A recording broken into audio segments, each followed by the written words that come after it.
Saber Direito desta semana é sobre diálogos constitucionais. O curso aborda mutação constitucional judicial, entes federados brasileiros, controle político e muito mais. As aulas são com a professora Cibele Fernandes Dias. Olá, eu sou a professora Cibele Fernandes Dias e na nossa segunda aula nós vamos analisar os entes federados brasileiros. Nós vamos tratar do desenvolvimento da nossa federação e comparando esse desenvolvimento com a origem da Federação Americana. Nós também vamos tratar da alteração territorial de estados-membros e de municípios. Depois nós vamos falar também sobre as regiões metropolitanas e sobre os territórios federais. Então, ao tratar de federação, nós precisamos sempre lembrar o que significa a palavra. A palavra federação vem do latim fedus, que significa pacto ou aliança. A federação é um pacto, a federação é uma aliança política. E essa federação, como nós conhecemos hoje e como nós desenvolvemos, nós partimos do modelo americano. O modelo americano foi o grande modelo que inspirou Rui Barbosa, nosso grande constitucionalista Rui Barbosa, que escreveu a Constituição de 1891, a nossa primeira Constituição republicana. Rui Barbosa se inspirou no modelo americano. Por isso, é desse modelo que nós vamos partir, até para comparar como foi a experiência americana e como foi a experiência brasileira. Nesse sentido, para tratar do federalismo norte-americano, nós temos que voltar um pouco no tempo e nós precisamos recordar alguns marcos históricos da experiência americana. Em primeiro lugar, nós vamos lembrar que eles eram colônias inglesas, eram 13 colônias inglesas que declararam a sua independência no dia 4 de julho de 1776.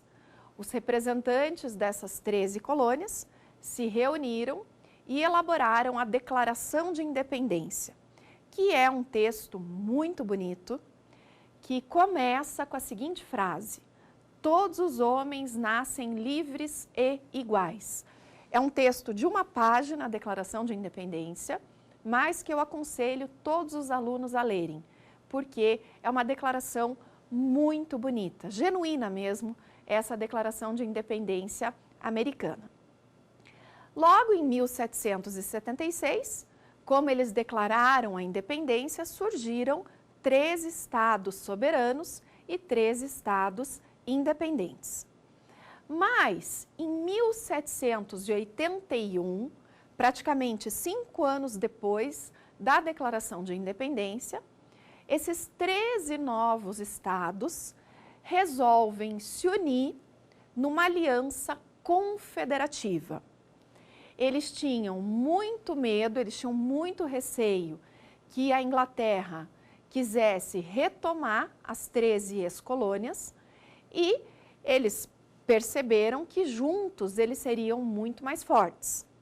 Portanto, em 1781, esses novos 13 estados assinam um tratado internacional que foi chamado os Artigos da Confederação e se unem para formar uma confederação. O objetivo principal da confederação, e isso é inegável, os historiadores dizem que o objetivo principal era a segurança externa. Eles queriam formar uma espécie de forças armadas em comum que pudesse defender esses 13 novos estados caso houvesse um ataque da Inglaterra que quisesse retomar as 13 ex-colônias. E, em 1781, com a adoção da Confederação, nós podemos didaticamente elencar 3 características básicas da confederação, que são as seguintes. Primeiro, numa confederação, os estados confederados são soberanos e independentes. Eles não abrem mão da sua soberania ao se unirem no pacto confederativo. Segunda característica, o que sela o pacto confederativo é um tratado internacional. E a terceira característica é que, como os estados são soberanos e independentes, eles podem a qualquer momento denunciar o tratado internacional, ou seja, rescindir o acordo e se separarem da aliança confederativa. O que nos leva à terceira característica, que na confederação admite-se o direito de secessão, que é o direito de separação. Os estados estão unidos por meio de um tratado, mas são países soberanos e independentes. A qualquer momento, se eles não tiverem mais conveniência naquela aliança, eles podem se separar e exercer o seu direito de secessão. Portanto, em 1781, com a publicação desse tratado, que foi os artigos da Confederação, surgem 13 novos estados confederados. Antes eram 13 estados, 13 países, agora são 13 países confederados, unidos por meio de um tratado internacional, cujo objetivo principal era a defesa externa, era a garantia da segurança desses novos 13 estados diante, de um potencial inimigo, que era a Inglaterra. Mas a confederação nos Estados Unidos teve vida brevíssima. Por quê? Começou a discussão nos Estados Unidos entre duas correntes. Uma corrente confederalista, que era a corrente que defendia a preservação da confederação, e essa corrente confederalista era liderada pelos estados do Sul, que eram estados escravagistas, estados eminentemente agrícolas, mas começa a fortalecer a segunda corrente, que era a corrente federalista, uma corrente liderada pelos estados do norte. O que propunha a corrente federalista? A corrente federalista era uma corrente revolucionária. E aqui eu uso revolução em sentido jurídico como ruptura, como rompimento. Por quê? O que os federalistas defendiam? Os federalistas defendiam que os 3 estados confederados deveriam renunciar à sua soberania, deveriam renunciar à sua independência, deveriam cometer um verdadeiro suicídio político para se unirem, todos eles, e formarem um único estado, um único país, que viria a ser os Estados Unidos da América. Logo, eles diziam, a confederação é uma união perfeita. A federação é uma união mais perfeita. É a sutileza da linguagem, como se existissem graus de perfeição, não é? Eles queriam dizer, a confederação já é boa, mas nós queremos aperfeiçoar. Só que para aperfeiçoar, nós precisamos dar um salto. Os estados confederados precisam abrir mão da sua soberania, todos eles se agregarem para formar um único país, esse sim será soberano, esse sim será chamado de Estados Unidos da América. Esses estados confederados, ao abrirem mão da sua soberania, ao abrirem mão da sua independência, eles se tornariam estados-membros. E esses estados-membros teriam autonomia política, que é um poder político limitado. É um poder político muito mais fraco do que o poder soberano. Os federalistas, eles defendem, portanto, uma revolução, uma verdadeira revolução, porque com a extinção da confederação, esses 3 estados confederados deveriam renunciar à sua soberania e juntos formarem um novo país.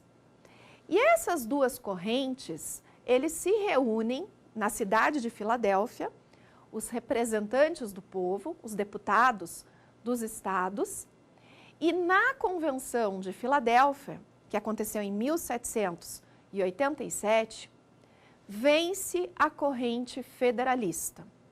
Por isso, nessa Convenção de Filadélfia, é promulgada e publicada a Constituição Americana de 1787, uma Constituição escrita e rígida que cria os Estados Unidos da América. E com a adoção com a opção pela corrente federalista, com a opção pela federação, nós podemos aqui, didaticamente, diferenciar a federação como forma de Estado da confederação, que não é forma de Estado. Nós vimos que na confederação, os estados confederados são soberanos. O que acontece na federação? Na federação, os estados federados, ou seja, os estados membros, eles não são soberanos, eles são autônomos. Eles têm poder, mas esse poder é limitado pela Constituição. Na confederação, o que une os estados confederados é um tratado internacional. Já numa federação, o que une os estados-membros é uma Constituição escrita. A Constituição escrita, ela funda um novo Estado, ela funda os Estados Unidos da América e é o documento que sela a aliança, o Pacto Federativo. Nós vimos que na confederação existe o direito de secessão. Como os estados confederados são soberanos e independentes, a qualquer momento eles podem se desligar do pacto. Já numa federação, os estados-membros não podem se separar. Os estados-membros estão unidos num pacto indissolúvel. E daí surge o princípio da indissolubilidade do pacto federativo. A federação, eu sempre digo, é um casamento que não admite o divórcio. Os estados-membros, eles não têm direito de secessão. É uma união indissolúvel. Logo, nessa Convenção de Filadélfia, esses representantes dos estados confederados, eles abrem mão da sua soberania e promulgam e publicam a Constituição de 1787, que funda um novo país, os Estados Unidos da América. Os americanos dizem que os constituintes da Convenção de Filadélfia, eles são os pais fundadores, os Founding Fathers, porque foram eles que fundaram um novo país, os Estados Unidos da América. Todavia, a Constituição de 1787, para entrar em vigor, ela precisava ser ratificada por, no mínimo, 2/3 dos estados. E com isso, não é, os federalistas tinham que fazer um trabalho de convencimento, tinham que convencer os representantes dos estados a ratificar a novíssima Constituição. Aí que entra 3 grandes cientistas políticos, filósofos realmente, e também constitucionalistas, que foram John Jay, James Madison e Alexander Hamilton. John Jay, James Madison e Alexander Hamilton escrevem os chamados artigos federalistas. E nesses artigos, eles defendem o novo modelo. Eles defendem como a federação é a opção inteligente e é a opção que vai tornar os Estados Unidos forte e vai imunizá-lo contra eventuais ataques da Inglaterra. Eu trouxe aqui para vocês o livro, O Federalista. Tem várias versões desse livro.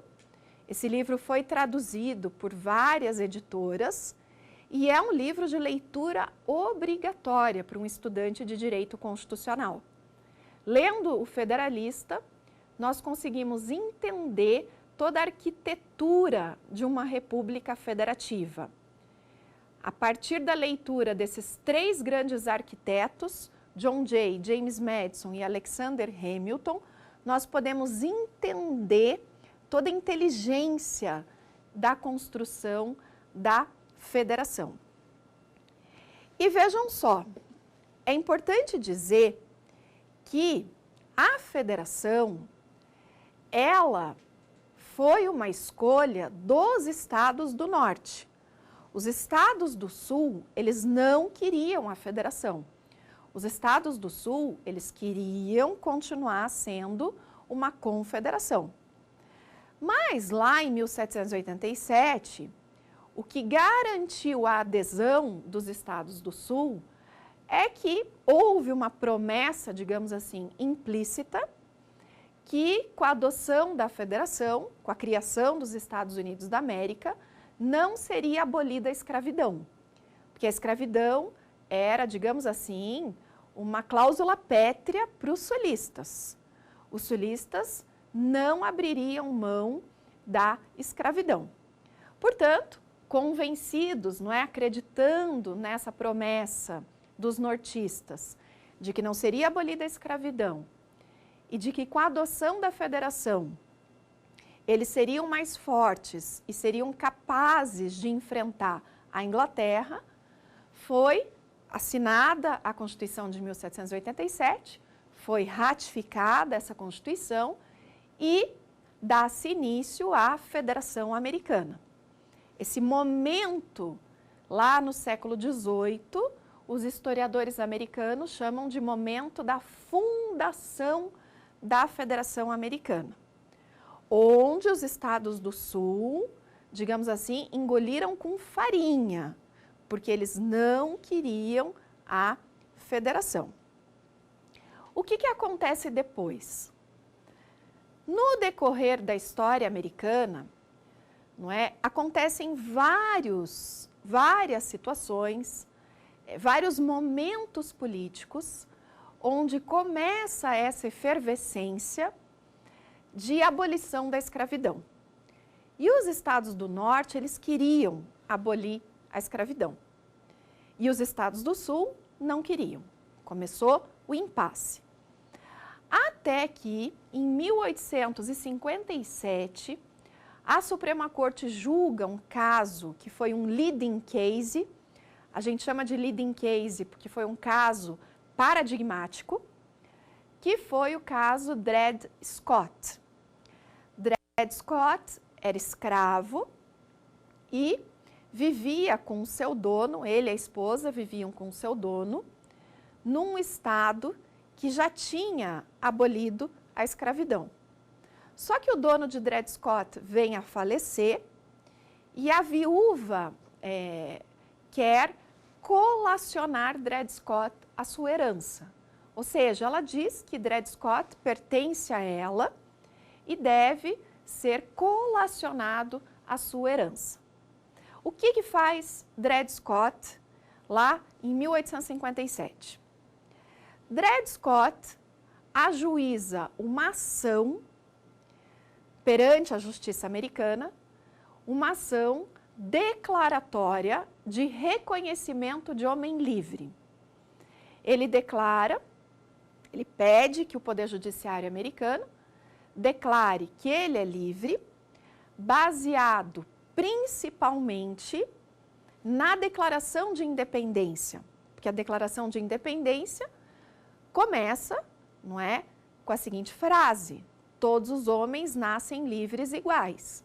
O que Dred Scott argumenta? Se eu sou homem, eu nasci livre, eu sou igual, ou seja, eu não sou escravo. Como que a Suprema Corte julga o caso Dred Scott?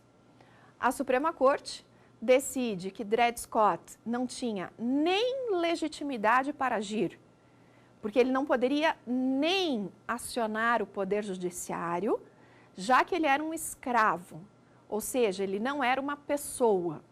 Para os americanos, o escravo era res, era coisa, não era nem pessoa. E essa declaração de independência não se aplicava a Dred Scott, já que a Constituição americana garantia o direito de propriedade dos donos dos escravos. Dred Scott não poderia ser considerado uma pessoa livre, porque prevalecia o direito de propriedade do dono de Dred Scott. Com esse julgamento da Suprema Corte, o que se percebeu?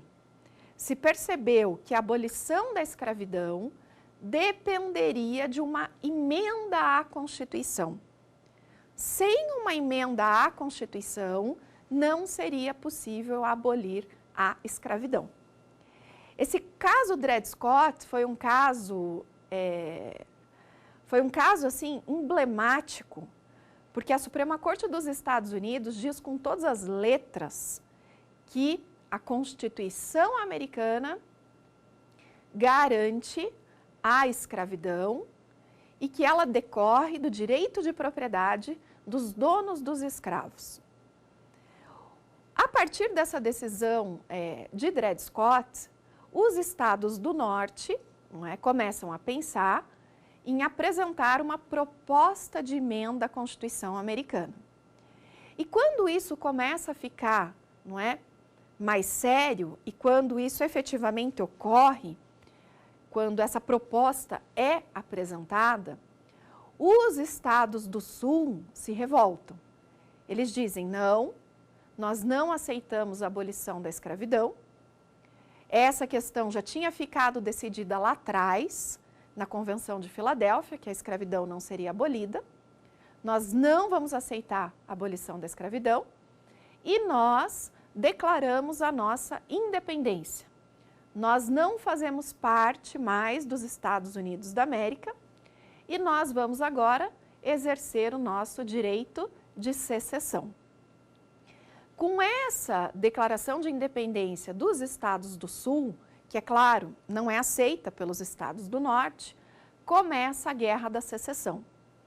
A Guerra da Secessão começa em 1861, ela dura 4 anos, foi uma guerra civil considerada a mais sangrenta de todos os tempos, e sobre isso vocês podem assistir aquele filme, o clássico, E o Vento Levou.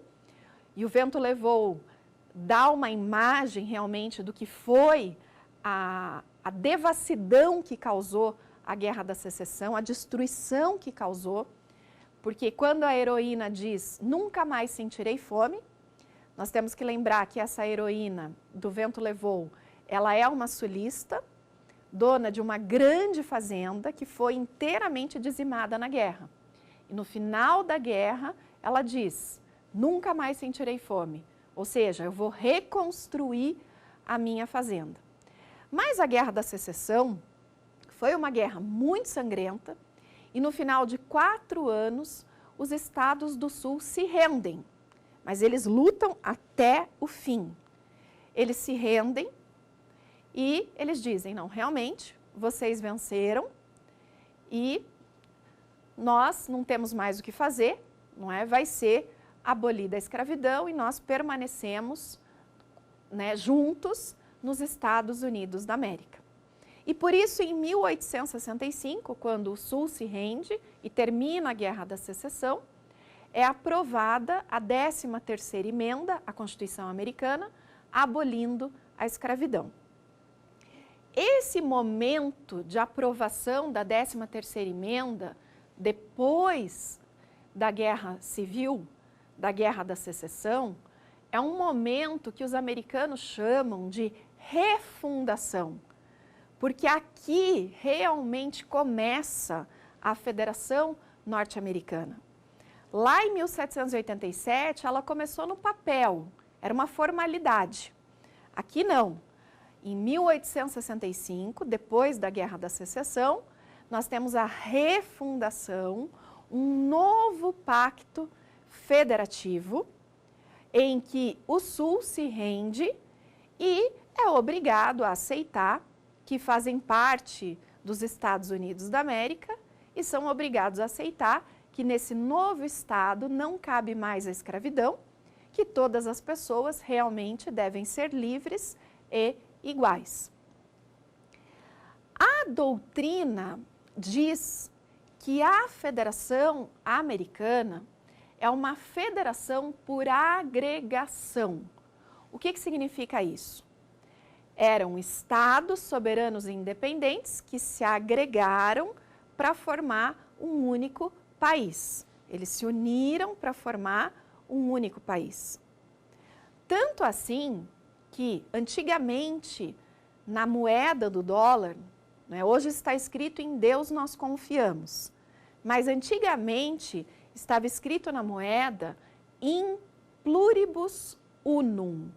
O que significa in pluribus unum? De todos por um. Somos muitos, mas muitos formamos um. De todos por um. Somos vários Estados-membros, mas juntos nós formamos um só.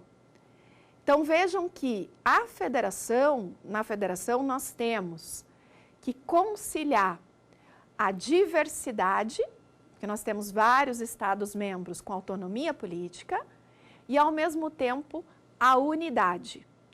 Juntos eles formam um só país e existe um ente central, que é a União, que será responsável pela manutenção do Pacto Federativo, que será responsável pelo equilíbrio da federação. A experiência americana é importante para nós, por quê? Porque nós copiamos o modelo americano, embora tenhamos transplantado um modelo que não era condizente com a nossa realidade. Por que eu digo isso? No Brasil, nós temos que lembrar que nós éramos colônia de Portugal e a nossa declaração de independência é do dia 7 de setembro de 1822. Nós ficamos muito tristes com aquele incêndio do museu lá no Rio, porque lá no Rio estava guardado a declaração de independência. O decreto que Maria Leopoldina, que era princesa regente, assinou quando seu marido Dom Pedro estava em Portugal. Quando ele volta de viagem, ele ratifica esse decreto da declaração de independência, assinado por Maria Leopoldina, e ele faz isso no dia 7 de setembro de 1822. Logo, esse é um momento histórico que o Brasil se torna independente de Portugal. Mas essa nossa independência foi uma independência diferente da americana. Por quê? No dia 7 de setembro de 1822 é declarada a nossa independência e em 1824 é publicada a nossa primeira Constituição. A Constituição de 1824, ela constitucionaliza no Brasil o modelo português. o modelo de uma monarquia, de um chefe de Estado hereditário, vitalício e irresponsável. E esse chefe de Estado, o nosso rei, na realidade era da família real portuguesa. Além de adotarmos a forma de governo portuguesa, a monarquia, nós também adotamos, em 1824, a forma de Estado portuguesa, a forma de um Estado unitário. Mas nós temos que lembrar que Portugal é um país muito pequeno. Um Estado unitário em Portugal é uma coisa, um Estado unitário num país com grande dimensão territorial é outra coisa, muito diferente. Por isso, com a adoção do Estado unitário, no Brasil foi feita uma divisão espacial do poder, mas dessa divisão espacial resultaram as províncias. Todavia, as províncias não tinham autonomia política. Cada província era liderada por um presidente, presidente da província, que era escolhido pelo imperador. Livre nomeação e livre exoneração pelo imperador. Por isso, nesse modelo brasileiro da Constituição de 1824, nesse modelo de um Estado unitário, o imperador controlava todos os presidentes das províncias. Começa a surgir no Brasil um movimento republicano, um movimento de oposição à monarquia, que era, na realidade, uma oposição ao imperador. Porque o imperador brasileiro, ele centralizava o poder e ele sufocava os poderes regionais. Então, o que acontece? Os coronéis se juntam com os militares para depor o imperador. E essa deposição do imperador ocorre em 1889. Os militares, sob a liderança do Marechal Deodoro da Fonseca, eles cercam o Palácio Real, eles depõem o imperador e, por meio do decreto número 1, de 15 de novembro de 1889, que foi assinado pelo Marechal Deodoro da Fonseca, que veio a ser o nosso primeiro presidente da República, por meio desse decreto número 1 de 1889, do dia 15 de novembro, se constitui um novo país. O decreto número 1 cria os Estados Unidos do Brasil. O decreto número 1 prevê que os Estados Unidos do Brasil passam a adotar a República como forma de governo e passam também a adotar a Federação como forma de Estado. E graças à adoção da Federação, o decreto número 1 prevê que as províncias se tornam Estados-membros e ganham autonomia política. E essas províncias, que agora se tornam Estados-membros e ganham autonomia política, elas serão lideradas por um governador de Estado que será escolhido pelo povo. O que eu quero aqui lembrar? Que nós temos que olhar a nossa história com um pensamento crítico. O que nós percebemos? Que a adoção da República Federativa foi uma solução de consenso entre os militares e os coronéis. Porque os militares ficariam com o governo federal, os militares seriam os presidentes da República, e os coronéis virariam governadores, eleitos pelo povo, mas como que aconteceria essa eleição dos governadores? O decreto número 1 é de 15 de novembro de 1889. Logo veio a nossa Constituição de 1891, que foi escrita por Rui Barbosa inspirada na Constituição Americana de 1787. E a Constituição de 1891 previu o que depois os historiadores apelidaram de voto de cabresto. O que era o voto de cabresto? Nessa república, que depois também foi chamada de República Velha, o voto não era secreto, o voto era aberto. O que significa que os coronéis ficavam sabendo como a pessoa votou. Então, se não votasse de acordo com a vontade dos coronéis, a pessoa tinha sérios problemas. Com isso, com essa abertura do voto, os coronéis manipulavam as eleições. Logo, a nossa federação, que é constitucionalizada com a Constituição de 1891, é uma federação que a doutrina chama de federação por segregação. O que é a federação por segregação?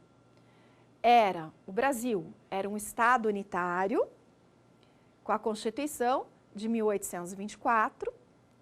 Nós tínhamos províncias, mas essas províncias não tinham autonomia política. Com a adoção da federação, esse Estado unitário ele se divide internamente e cada província vira um Estado-membro e ganha autonomia política. Ou seja, o território sofre uma separação, uma segregação e cada parte ganha poder político. Por isso nós temos que lembrar essa origem, comparando a Federação Americana e a Federação Brasileira. Na Federação Americana, por agregação, os Estados-membros, no passado, eram países soberanos e independentes. Numa federação por segregação, como a brasileira, no passado, os nossos Estados-membros eram províncias que não tinham autonomia política. Eles eram ninguém. As províncias, elas estavam sempre submetidas às ordens e à vontade do imperador. Portanto, a Federação Americana, uma federação por agregação, a Federação Brasileira, uma federação por segregação. Esse nascimento da federação influencia até hoje o desenvolvimento da nossa federação. Por quê? A maioria dos autores entende que a Federação Brasileira é uma federação centrípeta. O que é uma federação centrípeta? Nós temos um centro muito forte, que é a União. Os demais entes da federação gravitam ao redor da União. Nós sabemos que a nossa federação é uma federação que tem vários atores, vários entes federados, que são a União, os Estados-membros, o DF e os municípios. Na federação centrípeta, a União é o sol da nossa federação, os demais entes, Estados, Distrito Federal e municípios, gravitam ao redor da União, que é o centro do poder. A doutrina diz que a Federação Americana é uma federação centrífuga. Por quê? Porque os Estados-membros lá têm mais poder que os nossos Estados-membros.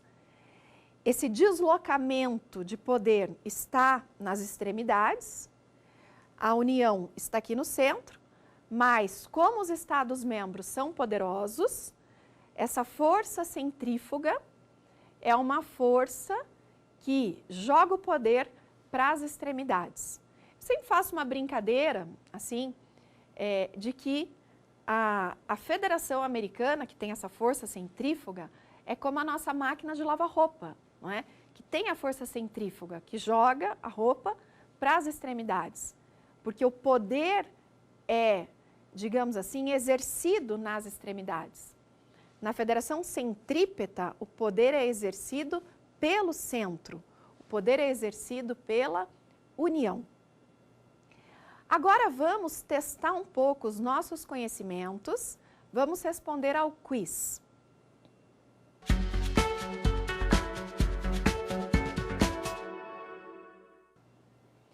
Vamos para a primeira questão. Assinale a opção correta com relação ao federalismo brasileiro. Letra A. O federalismo brasileiro, quanto à sua origem, é um federalismo por agregação. Letra B. Existia no Brasil um federalismo de segundo grau, até a promulgação da Constituição Federal, após a qual o país passou a ter um federalismo de terceiro grau. Letra C. Uma das características comuns à federação e à confederação é o fato de ambas serem indissolúveis. E a letra D. Os territórios federais, as regiões metropolitanas e as micro-regiões são considerados entes federativos. A nossa alternativa correta é a letra B. O nosso federalismo não é mais um federalismo de segundo grau, é um federalismo de terceiro grau, porque além da União, os estados e o DF, nós temos um terceiro ente federado, que são os municípios, que ganharam autonomia política com a Constituição de 1988. Portanto, nessa federação que nós temos, uma federação centrípeta, uma federação que dá muitos poderes à União, que leva muitos autores a dizerem que nós temos, na realidade no Brasil, um federalismo centralizado. Porque, ainda que os entes da federação tenham autonomia política, quando a Constituição reparte as competências entre os entes da federação, essa repartição é uma repartição excessivamente desigual. A nossa Constituição, ela dá muitos poderes à União e poucos poderes aos demais entes, que são os Estados-membros, o Distrito Federal e os municípios. Essa repartição desigual de competências, tanto de competências legislativas quanto de competências administrativas, leva a doutrina a dizer que a nossa federação é uma federação assimétrica. A repartição de competências é desigual. Essa assimetria privilegia o centro, a União, em detrimento dos Estados-membros, do Distrito Federal e dos municípios, que são os nossos entes federativos. União, Estados-membros, Distrito Federal e municípios são entes federativos, dotados de autonomia política e unidos por esse laço indissolúvel, por esse pacto indissolúvel que é a nossa federação. A federação é, portanto, um casamento até que a morte nos separe. Ninguém pode se separar da República Federativa do Brasil. Para alguém se separar da República Federativa do Brasil, só por meio de uma guerra, como foi lá nos Estados Unidos a chamada Guerra da Secessão, onde os estados do Sul tentaram se separar dos Estados Unidos da América. Nesse momento eu quero deixar bem claro essa divisão, que é a República Federativa do Brasil. É o nosso país soberano e independente, mas que adota a federação como forma de Estado. E por causa disso, a nossa Constituição faz uma divisão espacial do poder político, levando a que, internamente, nós reconheçamos 4 entes federados: União, Estados-membros, Distrito Federal e municípios, todos eles dotados de autonomia política, todos eles dotados de competências legislativas e administrativas previstas na nossa Constituição. É a Constituição que vai fazer a repartição do bolo, a Constituição que vai fazer a repartição das competências entre os entes federativos. Nesse sentido, é importante nós distinguirmos os entes federativos daqueles entes que se parecem entes federativos, mas que não são. Quem são eles? O artigo 25, parágrafo 3º da Constituição, prevê que os estados podem criar, por meio de lei complementar estadual, regiões metropolitanas, micro-regiões e aglomerações urbanas. As micro-regiões, as micro-regiões, as regiões metropolitanas e as aglomerações urbanas, que resultam da união de municípios, elas não são entes federativos. Por quê? Porque elas não são pessoas jurídicas, elas não têm autonomia política. As regiões metropolitanas, as micro-regiões e as aglomerações urbanas, elas são órgãos públicos que são formados, esses órgãos públicos, a partir do agrupamento de municípios, e essas regiões metropolitanas, micro-regiões e aglomerações urbanas não têm, de maneira nenhuma, primeiro personalidade jurídica e depois autonomia política. Para que elas existem? Elas existem para que os municípios possam se coordenar de maneira a prestar serviços públicos que são serviços públicos de interesse comum. Então, quando os municípios se reúnem em regiões metropolitanas, micro-regiões e aglomerações urbanas, o objetivo é desenvolver em conjunto serviços públicos que afetam a todos esses municípios. Então, geralmente, serviço de transporte coletivo, serviço de coleta de lixo, eles vão coordenar esses serviços comuns, estando inseridos numa região metropolitana, numa micro-região ou numa aglomeração urbana. Outra distinção que nós temos que fazer é sobre os territórios federais. Os territórios federais, eles também não são entes federados. Embora dotados de personalidade jurídica, porque os territórios são autarquias federais, os territórios não têm autonomia política. Os territórios só têm autonomia administrativa. Hoje não existem territórios federais, mas eles podem vir a ser criados por meio de lei complementar federal. E é importante destacar que os territórios federais, eles não têm autogoverno. Por que eles não têm autogoverno? Porque eles não têm autonomia política. Não existe poder executivo, poder legislativo e poder judiciário territorial. Tanto assim que naqueles territórios federais com mais de 100 mil habitantes, o presidente da República pode nomear um governador de território. Esse governador vai ser um chefe administrativo. Não existem leis territoriais, porque o território não tem um poder legislativo. O que pode ser criado num território é uma Câmara Deliberativa com funções administrativas.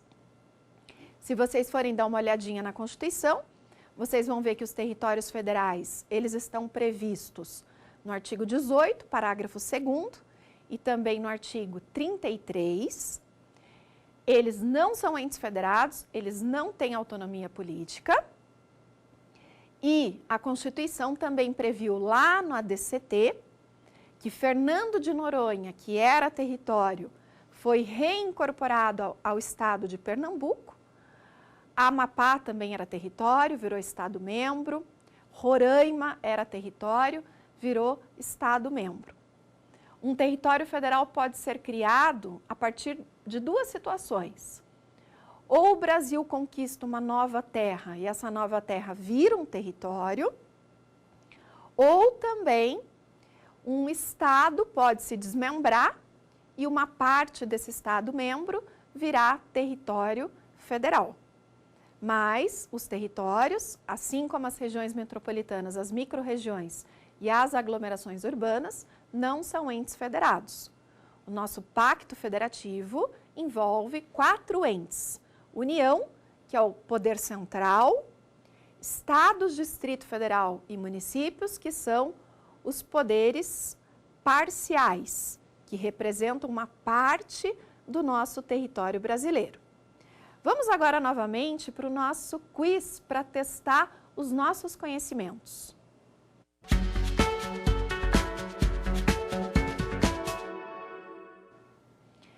Assinale a alternativa correta. A. Na subdivisão de estados ou municípios, há a manutenção da identidade do ente federativo primitivo. B.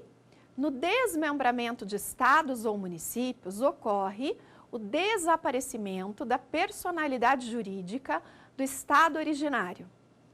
C.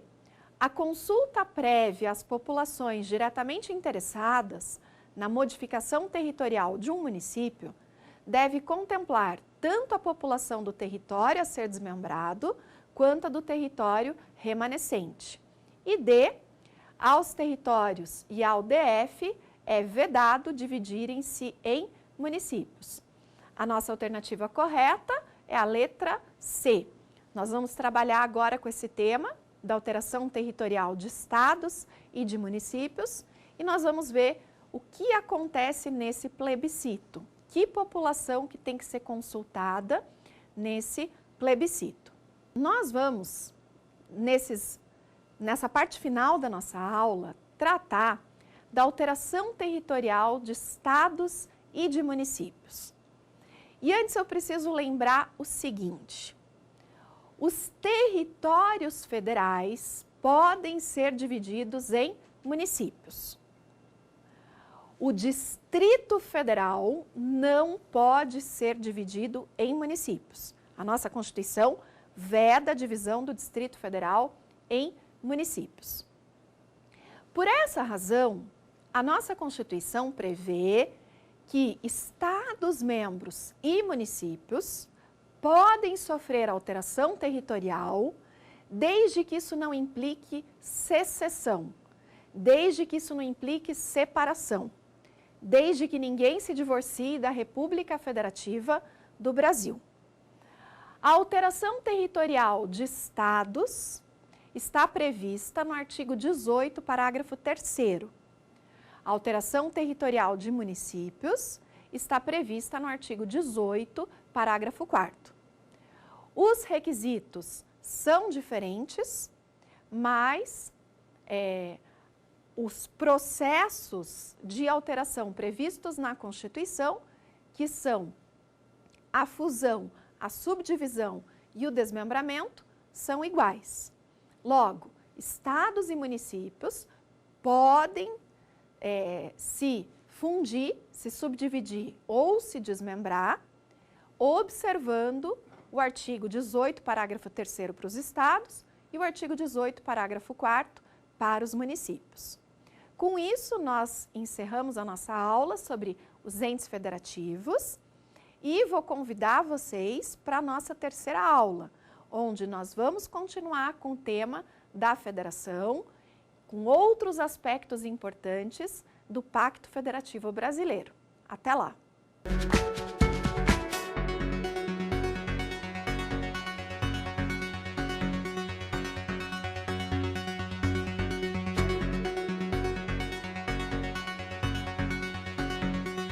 Ficou com dúvidas? Então mande um e-mail pra gente, saberdireito@stf.jus.br, ou entre em contato pelo nosso WhatsApp. O número é este que aparece na sua tela. Você também pode estudar pela internet. Acesse tvjustiça.jus.br ou reveja as aulas no nosso canal do YouTube, TV Justiça Oficial.